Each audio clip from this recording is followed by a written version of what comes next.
आयुष्याच्या मध्यांनी एकदा मागं वळायला हवं. कोण आहे किती पाण्यात आता मात्र कळायला हवं.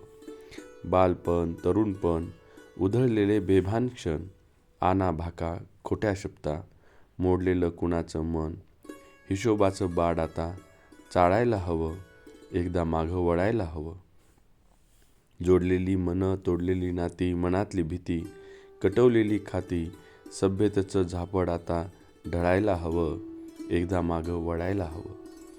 आयुष्याची वणवण, पैशाची चणचण, खोटं खोटं वागणं, मुरदाडाचं जगणं, पुढच्या वाटेवरचं चुकणं टळायला हवं. एकदा मागं वळायला हवं. भोगलेलं जिणं, सोसलेलं दुखणं, भंगलेलं स्वप्न, दाबलेलं रडणं, डोळ्यातलं पाणी एकदा गळायला हवं. एकदा मागं वळायला हवं. एकदा मागं वळायला हवं.